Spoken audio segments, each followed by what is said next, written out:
everyone. I'm Barbara Ham-Lee. Dr. Janice Ellis was born on a farm in Mississippi. She wasn't very good working in the field, so she excelled in cooking and other housework as her contribution to the family. She also read and developed big dreams of one day becoming a newspaper columnist, and she reached that goal and more, holding executive positions in government, corporate America, and politics. But she came up in an era of civil rights and women's liberation and always faced the question, was her success because she was African American or because she was a woman? We'll answer the question when we talk with author Janice Ellis next on Another View, so stay tuned.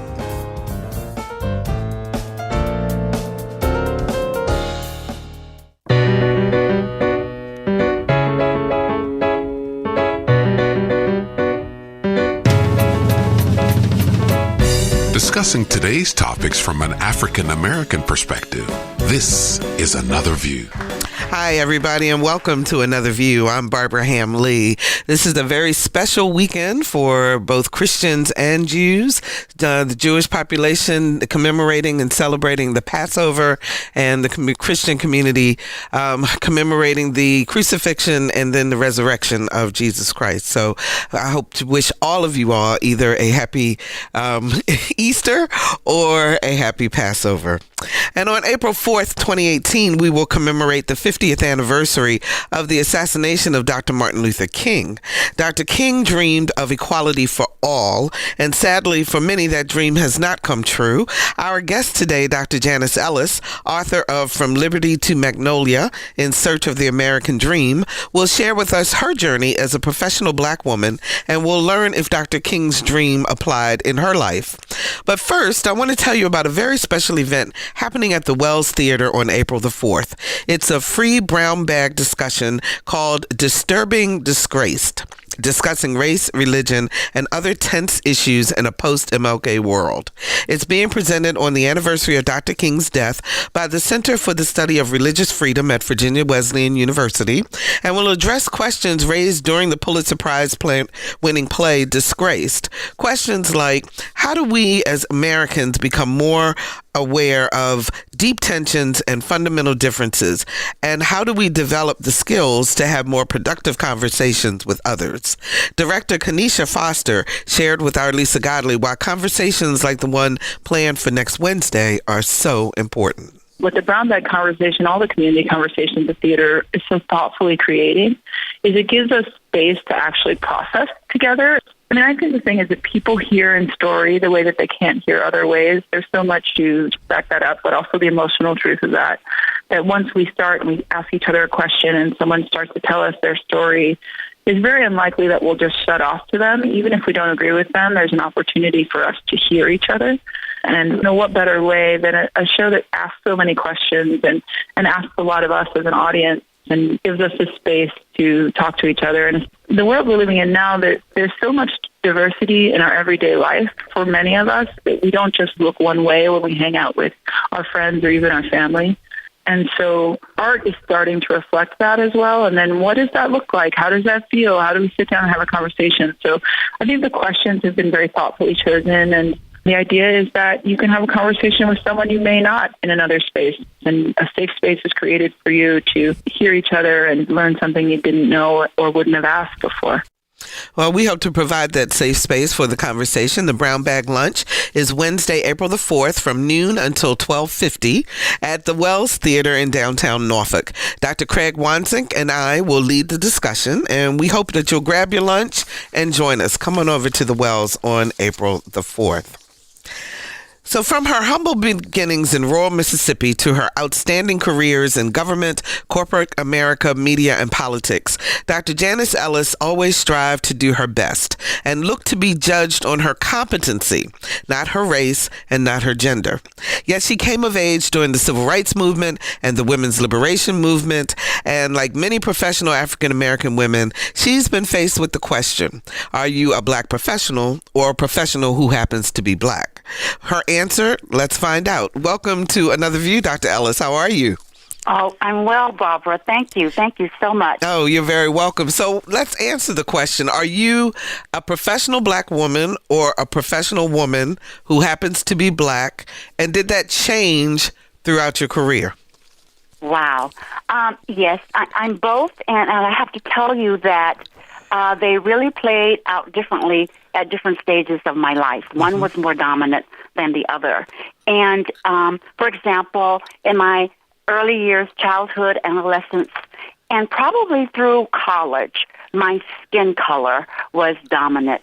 For example, of course, I grew up in the South at a time when I was bused past a white school to a black school, went to segregated schools. I saw firsthand the indignities suffered by my parents and my siblings simply because they were black. For example, I'll just share this short story really quickly. One Saturday, my mom went into Magnolia to the store, to the laundry mat, actually, to get a dress out of the cleaners for church on Sunday, when two little blonde-headed 5, 6, 7-year-old kids, boys, spit on them. And she and my dad rushed to the car without saying anything. And so, those kids didn't know my parents. So skin color was the dominant factor there. Mm-hmm. And that, I'm sorry. No, go ahead. No, that carried through, of course, for me, grade school, high school, and college. The gender factor came in when I started graduate school. 6 months pregnant with my first son. And I was told by my university professors that they just could not see how I could raise a family as well as get my PhD. Well, you proved them wrong, because not only did you get your PhD, but also 2 masters and a bachelor's degree. Yes. Yes. I just sort of looked at them when they said that to me. I thought, well, you really don't know me. Well, the name of the book is From Liberty to Magnolia, In Search of the American Dream. Set the context for us, Janice. What was Liberty, Mississippi, and what was Magnolia, Mississippi, and how that played in terms of how your life came about? Yes, when I was writing the book, at first I thought maybe I should say The Elusive Harvest, because it does allude. The American dream alludes blacks and women all day, every day in this country. But then I thought about, my gosh, you grew up, your dad's farm was in between 2 Mississippi towns, Liberty and Magnolia. And just think of the iconic meaning of those words. Liberty means freedom. We should all be free in America to work hard and pursue our dreams. And Magnolia is a beautiful tree. I don't know if you know the South, but yes, I do. They're all over the South. Beautiful blossoms and life between those 2 towns and the communities and the towns themselves, they were not anything like their iconic meanings for black.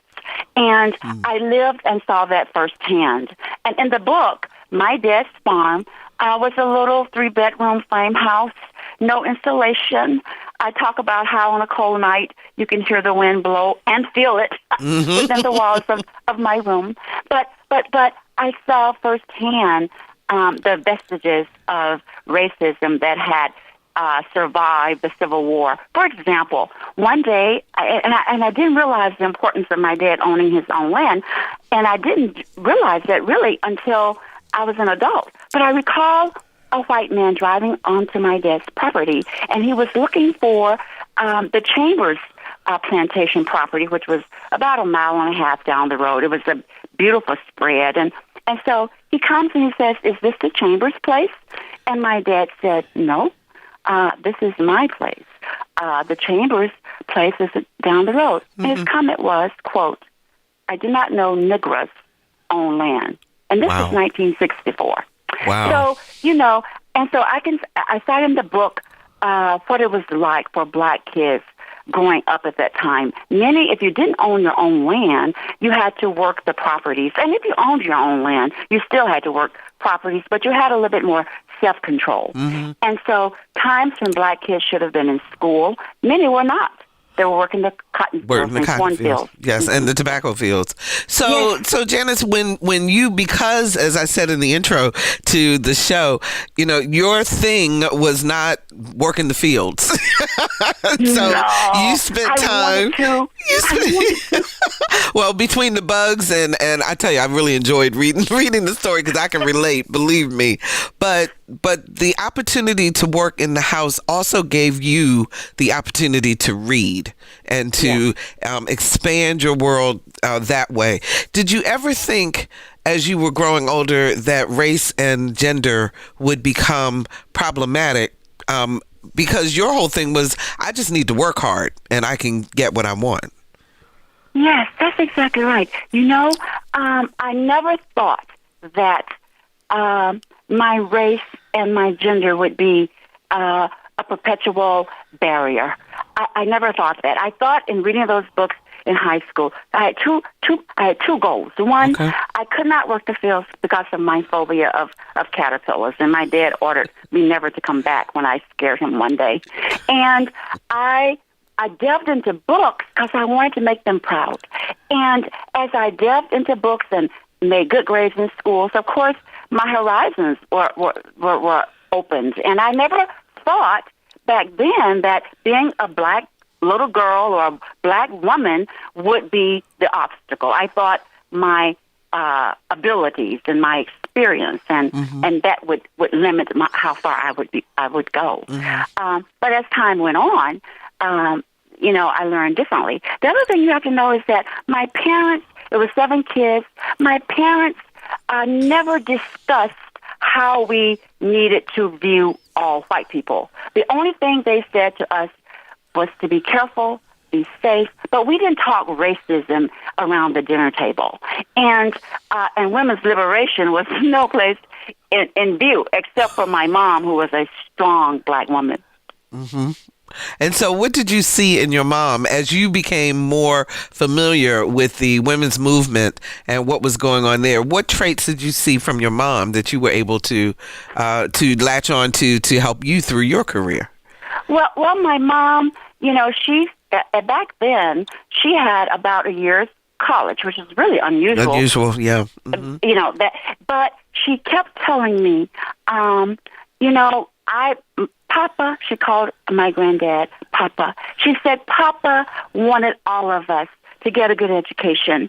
And she would tell me, girl, you might make all A's and B's, but your dad and I will not be able to send you to college. And so, but she encouraged me to work hard and be good. And actually I earned scholarships and fellowships that financed all of my degrees. But my mom had another thing that lasted with me. One, she never believed that men should act one way and women should act another. For example, she would say, I don't believe that men ought to be out there carousing while the woman is in the house cooking. So she, and that was foreign. I mean, when you think of the culture, the Southern gentility, a woman is a lady. She acts this way and that way. My mom, one, she was very independent. She drove. If it became dark, she may or may not be home if she had something else to do. And she did not allow neighbors to dictate what happened in her household. So she encouraged me as I got older. She said, please get out of college, see the world, meet new people. And, of course, I didn't listen. Now, you integrated the college that you went to for your undergraduate degree. You integrated that school, did you not? Yes, I did. Yeah. We have the assassination of Dr. Martin Luther King coming up next week. Mm-hmm. And at the time, I was at Tougaloo College, and the Tougaloo College choir was at Carnegie Hall singing when Dr. King was assassinated. And for those who may not know Tougaloo College was very instrumental in organizing all the demonstrations in Jackson, Mississippi. Mm-hmm. And Dr. King, Stokely Carmichael, Julian Bond came to that campus and did their organizing and meeting there. And many times the marches would start outside the gate of that campus. Well, when Dr. King was assassinated, I was personally devastated, like the rest of the nation. And I thought, my goodness, what do we do now? And I decided that I would do something and transfer from Tougaloo College to Millsaps College, which was rated as a great academic school there, but a private school, but it was basically segregated. There were only a couple of black kids attending there. When I got there were 6 of us that semester. And further integrated Millsaps College, and that was quite an experience because I saw firsthand, again, how stereotypes drive our behavior when they shouldn't. Can you give us an example?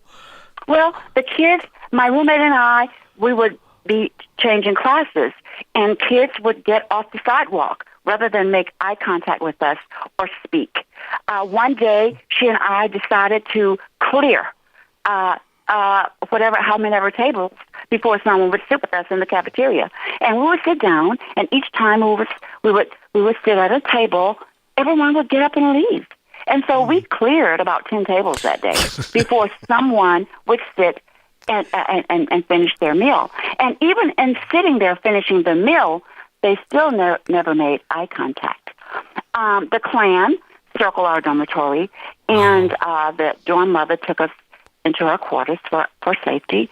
I could have been just totally wigged out about that incident, but as a child, I knew firsthand what the Klan was like because they burned crosses on my dad's lawn, simply because he and some of the men in the community were registering black people to vote. And so, Millsaps was a coming-of age for me firsthand about confronting racism in a predominantly white environment. I was a math major when I started at Millsaps, but the chairman of the math department, one day I was working on this algebraic problem, abstract algebra, proving a theorem. I had about 12 pages of computations, and I felt like I was going in a circle. So I said, Dr. X, can I come by your office and you show me where my assumptions may be wrong? Well, I walk in his office. He never looks up at me. He extends his hand. I hand him my papers. He makes markings on a couple of 3 pages, shoves them back to the end of his desk. And never acknowledges you. Never acknowledged me. But then, my book is hopeful because at the same college, I had a great professor in communications who encouraged me to do all of my speaking, whether it was extemporaneous or manuscript speeches on race relations and how they impacted my family and black people across the country. He encouraged me to do that. And contrary to my math professor, one day he said to me, he said, Janice, he said, you really are good at clarifying things. Have you ever thought of maybe getting your master's in communications? He said, if you're interested, I will help find the best schools in the country and so that you can apply. And that's what he did. So, again, imagine had I concluded, how white people are, for example, just by the experiences of some of the students and my math professor. Exactly. I would have lost out. And in my book, I talk about how it is so tragic that we judge entire races of people based upon the actions of a few. And so the lesson out of that really is that we need to get to know people on an individual basis as opposed to broad brush deciding that someone feels a certain way. That's exactly right. Yeah. And we do it all the time, Barbara. Yeah. I talk about, you asked me about being a woman and a black, and since that day, walking into Millsaps, I left there, I went to the University of Wisconsin, and I actually had one of my classmates, I was the only black woman at the time in the communications department. I actually had someone say to me, how did you get here? I thought black people in Mississippi were very poor and didn't wear shoes. And I just sort of looked at her, and my answer was, I'm a Danforth and Ford Fellow. That's how I got here. But again, she's acting on her stereotypes, and it's tragic. Do you think? Were you surprised though that someone would have the nerve to be that blunt about what they thought about people who came from the South? Yeah, I was stunned. I didn't say anything because I didn't want to be, rude. But so I had to pause and say, I just stared at her, and I'm so thankful that my answer was, I just looked at her and said, I'm here because I was awarded academic fellowship. Wow. And I thought it spoke volumes. But you're right. But then, ever since then, I have walked into, whether it was an interview or a restaurant or whatever, and, if you're the only black in there and a woman, it begs the question, when people brace, kind of what do they see first? Exactly. And that's the problem, or a situation that lots and lots of black women, particularly those of us who have worked in corporate America, and we'll get to, or government for that matter, or media, that's a question that you face all the time, because you wonder when you walk in the room and you are the only. You've had many experiences when you've been the only. Correct? The first or the only in terms of the workplace. And when you are in that situation, I've had that experience also. You wonder what do they see first, and which is going to be more accepted. Yes. Which is yes. Exactly. And that's why I wrote the book. I wrote the book because I believe that my life is just a small example of what millions of black women face every day in this country. And I wanted my life to be a learning experience. To say, you hang in there, and you never give up, and you don't let people define you. And of course, that's what the discussion guide is about in the book too. Absolutely. 440-2665 or 1-800-940-2240 are the numbers to call to join our conversation. We're talking with Dr. Janice Ellis about her book, From Liberty to Magnolia in Search of the American Dream. Let's go to Giovanni in Portsmouth. Hi, you're on the air. Hello. Hi there. How are you? I'm good. How are you? Love your show. Thank you. Listen to it all the time. I appreciate that. What's your question for our guest? Now, I have a two-part question for your author guest. One part of the question is, how do you see African-American journalism progressing from its starting point? And are we doing enough to encourage African-American students to take up the honorable profession of communications and media and broadcasting? And the second part of the question pertains to the legacy of Martin Luther King Jr. And our struggle to, I don't know how to put this delicately. I'll just say it. Just say it. Okay. Are we overemphasizing or over-dependent on the legacy of Martin Luther King in our celebrations and in our collective identity? Have we put too much emphasis? And if so, or if not, can we get from under, not as if it's a negative thing, but, have a more wide and diverse conversation about our historical geniuses. Thank you. Thank you for your call. We appreciate that. So, Janice, you want to tackle his first question first? Yes. The first question about journalism. Black journalism, yes. Let me just say this. I'm very happy to see how far we have come with having black journalists participating in the major media environment. When I was a girl, and I told my mom I wanted to do what Eric Sevareid did, she said blacks nor women did it. And she was right, because there was no one. I did not have a black role model at the time. We have to do more. And, that means us being able to take under our wings kids who want to be journalists. That means we talk about the importance of communication, because the power of words ultimately change a society, not the heavy-handedness of laws or order. It's the power of words that will convince us.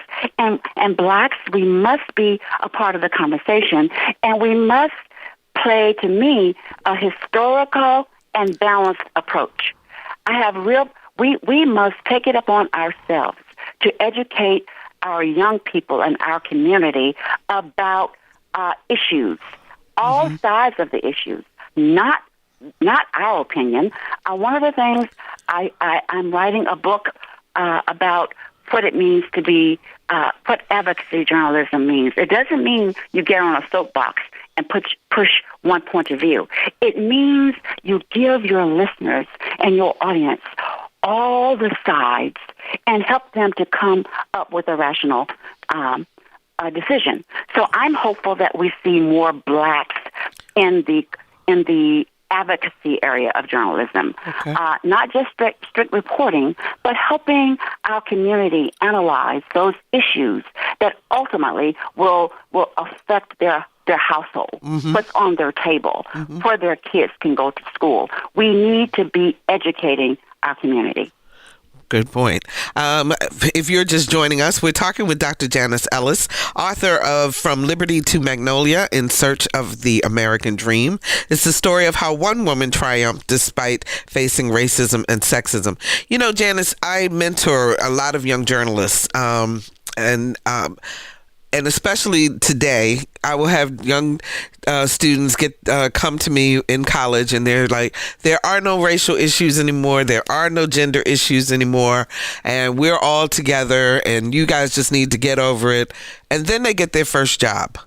And then they call me back, and they have a little bit of a different perspective. Where do you think we are today in terms of race and gender for black women, particularly in the professional world? I don't think we've come very far. You know, a few of us make it, and we make it fairly highly, but for the majority, we are still fighting. And that is the message that we should never allow to get lost. We should never allow people to point to President Obama. We should never allow people to point to Lester Holt. You know, that's great. That's wonderful. But when it comes to blacks and women being equally treated when they go interview for those journalism jobs or when they go interview for some other job, and they may be 3 or 4 times more qualified than the other applicants, and yet they don't get the job. I mean, until we really come to terms with that, we haven't come very far. And this relates to Barbara, to the caller's question about, Dr. Martin Luther King. Yes. Well, without him, we would not have made he and so many nameless others would not have made as much progress as we have. So I think it's great to know our history, to know how far we've come, but we use that as a motivational tool. I write a column on my website, and I ask, what does the dream mean to you? What is your dream? What part of this racial frontier can you focus on and conquer? I mean, that's what Dr. King would want us to do. He wouldn't want us to just revel in what he accomplished. He wants us to carry it further. And I think we have to do that. I also think we have to acknowledge the non-famous people. We have so many African American women and men doing great things in our society that we don't tout. And I think we have to talk them up in our circles of influence, whether it's our communities, whether it's our classes, whether it's our radio programs and TV programs. We need to help educate our people and the majority of America. So there are people who say, or some say that black women in particular did not have time for the women's liberation movement, for gender equality, because we were still so busy trying to fight for civil rights. Do you agree or disagree with that statement? And where did you land on the spectrum? Do you think? No, I don't. Kind of like first first things first. I mean, the civil rights movement started before the women's liberation movement. Yes, it did. And so yes, we were talking about liberating our men from, from the indignities of Jim Crow. Okay, so that probably was an obsession for us. But make no mistake about it. When Gloria Steinem did not start the National Organization of Women by herself, it was co-founded by Doris Pittman Hughes, who was a black activist for children. And so I think we were there in the forefront. Shirley Chisholm, black people, black women were a part of the women's liberation movement early on. They may not have gotten the play or the notoriety, but they were there. And so I did not feel the impact of being a woman until I, again, hit graduate school and the workplace. Right. But I have spent my life, I'm sure you have spent your life, in many ways, trying to advance both of those. Mm-hmm. Well, Janice, the whole idea of black women, particularly back in the 70s, and so black women allowed corporate America to check two boxes, right? They could check race and gender off of one person. So they hired a lot of black women at certain levels, but that also crowded out black men. And that became problematic for our community, don't you think? Well, yes, because, and black men still suffer to this day, in many ways. So, yes, that became problematic. And I think in many ways it still is, this is sad to say, sort of a vestige of slavery, still lingering, promote, divide and conquer, promote one aspect while you oppress the other. And that goes, back to slavery, even tones of skin, black, darker blacks are less equal than lighter skinned blacks. And black men, let's hold them down because they present a greater threat than women. And so it did more to divide the notion of black women and men being a unit, in many ways. I think you see less of that today. I have to tell you that if you look at the Fortune 500 companies, at one point we had 4 African-American men CEOs and 1 African-American woman. And so now you have no African-American women at all. Ursula Burns, who was over Xerox, I think she changed her position last year, the year before, but she was the only woman who was a black woman who was the head of a CEO. So I think it's changing a little bit in corporate America, and the gender card is a little bit more dominant, whether or not you're black or female. But again, I think it's a matter of us teaching our children. We should not allow society to impose barriers that will destroy our family unit. We need to explain why they promoted women versus black men. So, Janice, tell us about when you became, when you went to the pharmaceutical company. You left government. You had a very great career in government, and then you went to a pharmaceutical company in terms of marketing, and you got passed over quite a bit. Can you just give us a little bit of that story of what that was like? And do you think in that instance, was it equal race and gender, or did you feel one over the other?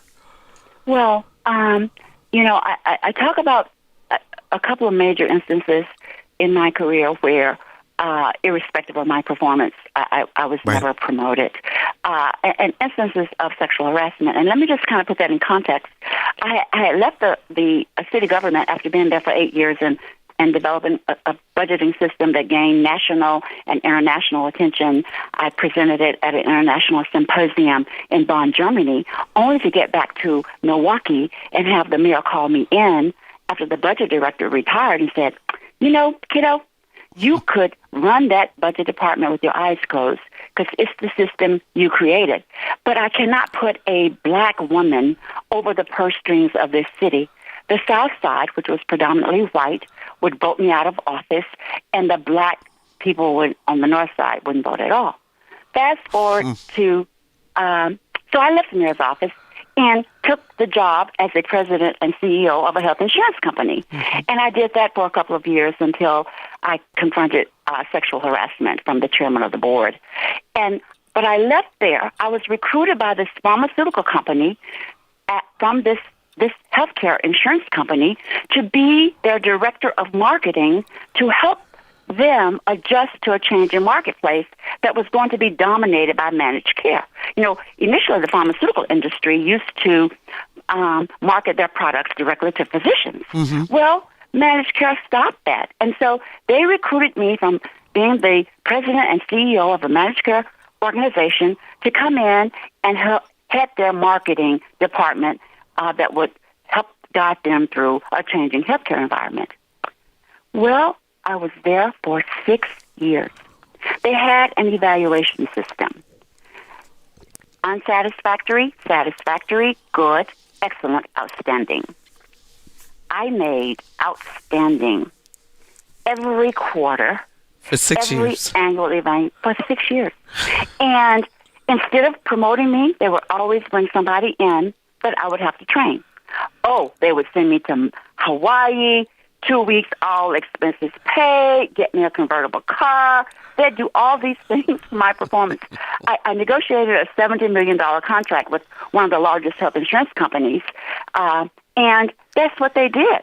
They sent me to Hawaii with all expenses paid, but they never promoted me from director to vice president. And I think both race and gender came into play.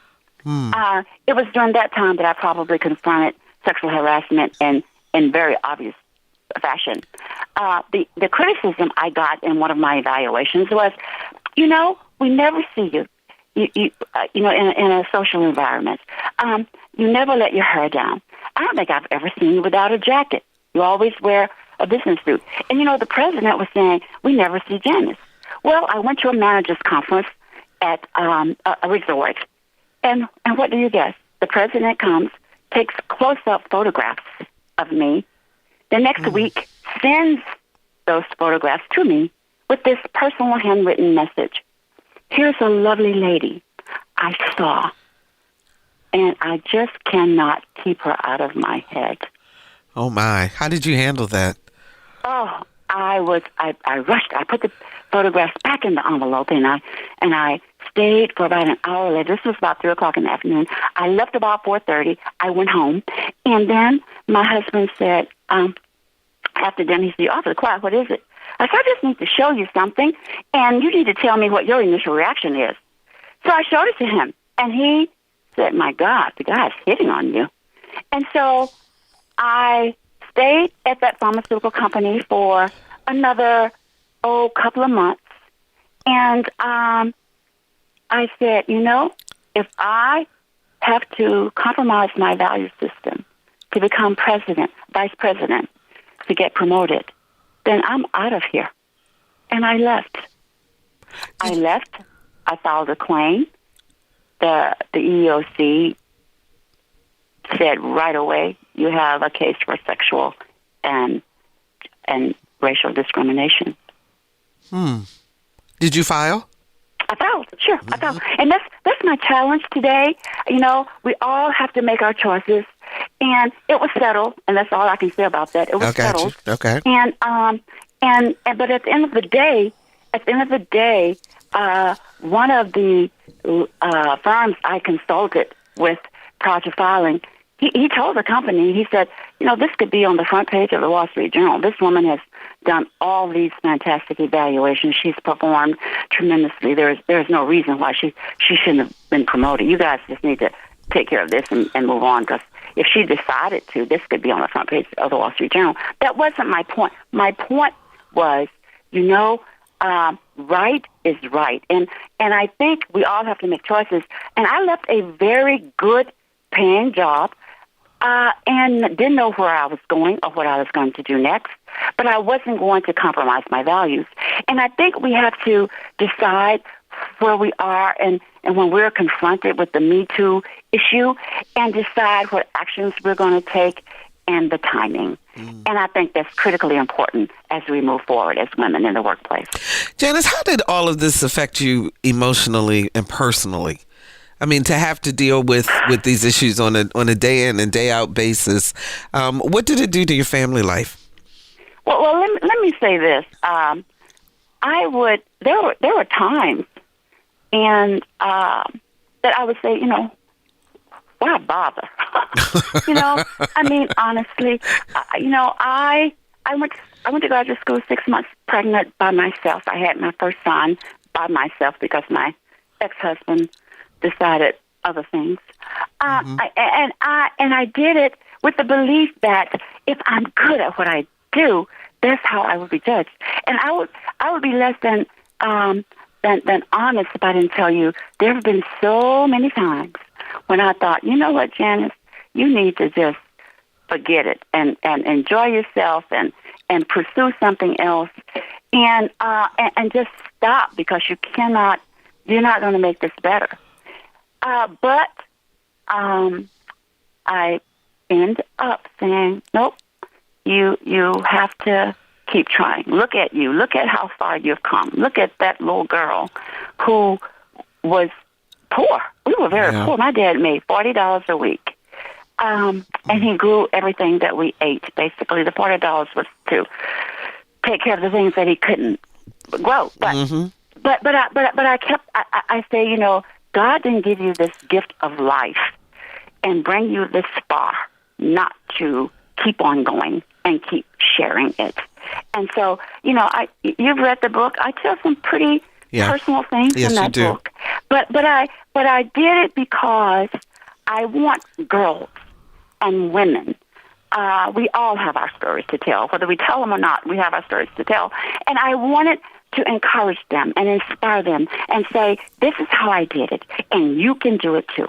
I wanted a larger question for America to say, you need to revisit whether, in fact, no matter what the politicians say, no matter what the voices spew out in the national dialogue, America needs to face up to all of its history and make sure that women and blacks and other minorities, when they work hard, that they are able to reap the benefits just like everyone else. So, and we only got a couple minutes left, but do you believe that at some point, one day, do you have hope that people actually will be accepted and judged by their ability and not by their race or gender? Yes, but I think, you know what I think? I think it's going to come with a different generation. I think the millennials hold the greatest hope because a lot of our children and grandchildren, they really don't see race initially. And for us older generation of people in America, we need to stop teaching them how to see people based on old stereotypes and so on. Yes, we have to have hope, but we have to have a sustained effort and a sustained conversation every day. At every opportunity. That brings up a really good point, though, because and it's always a question that I have of how do you balance, being positive, being hopeful, encouraging someone to do the very best that they can and not see race or gender, but at the same time recognize that when something is not right and calling it for what it is. There's a balance there, don't you think? Yes, there's a balance there. But again, my faith has carried me, and in the discussion guide in the book for individuals and group discussions, you've got to step out. You know what? I did not know I was going to be able to get scholarships for school. You have to still believe. And you have to recognize that all of it is not within your control. You work. You do the best that you can, and you have faith. That's how I raised my sons. I told my sons, yes, our generation got some of it done, but you need to understand you've got to stand for something too. You have to continue the fight and recognize it. That white people and black people have to fess up to the fact that there's discrimination. Yes, it is. So what are we going to do about it? And that is the major question. What are we going to do about it? What are we going to do about it? Yes. So in the last few minutes that we have, I'm so curious about your obsession, if you will, almost in the book, about Eric Sevareid and Walter Lippmann. And you, so in less than 2 minutes, how did the column work for you? And because you really, really wanted to be that person, and you achieved that. Yes, and you know what? Barbara? I've never, except for when I wrote for the Kansas City Star for a moment, for about 4 or 5 years, and WISN Radio, I basically have written the last 40 years without compensation. I'm just so happy that a newspaper or a radio station will allow me to air my opinion. And I do it because, people are busy with their everyday lives surviving. And I think it's so important for those of us who care about the broader conversation and the broader public policy to help others to understand it. Yes, Yeah, absolutely. Janice, we are out of time, unfortunately, but I have so enjoyed talking with you. The name of the book is From Liberty to Magnolia, In Search of the American Dream. It is by Dr. Janice S. Ellis. Go get it. You will enjoy it, definitely. And thank you so much for joining us. We'll be right back. Thank you, Barbara. Mm-hmm.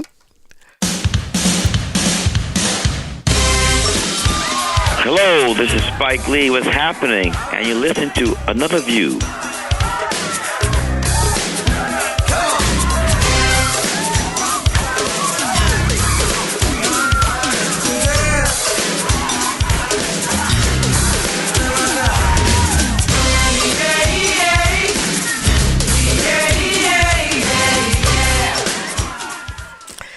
And welcome back. We're less than 2 months away from the official start of summer and one of America's favorite warm weather activities, grilling.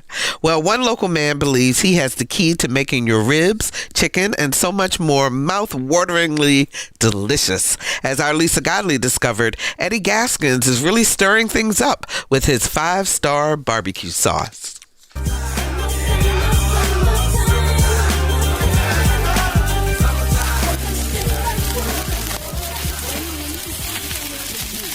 Eddie Gaskins has made his father's love for barbecuing his own. As a child, he admired his dad's ability to create homemade flavors for mouth-watering meats and the way his delicious food made those he cooked for feel.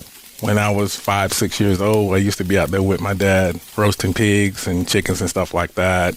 That's something we did year-round. Small town from Lake City, South Carolina. People would come and ask us to do hogs or ribs or whatever it is. We got kind of famous in the town doing that, and we was the go-to family when it come to cooking. His father never wrote down the recipe for his famous barbecue sauce, so during his 30 years in the Navy, Gaskins spent his free time recreating the succulent sauce that brought people from miles around to the family home. He named it Gaskins 5-Star Barbecue because, in his words, his sauce tastes 2 to 3 times better than his competitors. I got one that's sweet and tangy, then I have a spicy and hot. I have a sauce for every flavor, every taste, for everybody. When it was time to market the sauce, venturing out presented a few challenges. Things like finding the perfect place to purchase ingredients, packaging, and production cost are a few of the obstacles that Eddie overcame. There was a whole lot of challenges getting it in the market, finding the right place to get the ingredients, finding the right place to get the labels, finding the right place to get the bottles. When I first started, all my stuff normally came from like Tennessee, and there was a large charge with that. So I ended up finding a better place right there in Richmond. As his business grew, he brought family members on board to help. His brother keeps an eye on inventory, and his wife assists with bookkeeping. But there were even more decisions that had to be made. How many sauces would 5-Star Barbecue produce? And what would he call them? I launched 2 at a time, and I wanted to see how that went first before I add other sauces to it. And the first 2 went well, so I decided to add a couple more. And I wanted to make sauce for everybody. And the name of my 4 sauces is sweet, mild, hot. Then the sweet and hot sauce, we call it Shazam. And everybody's crazy about these sauces, who tried it already. Eddie Gaskins wants everyone to know that his sauces are versatile.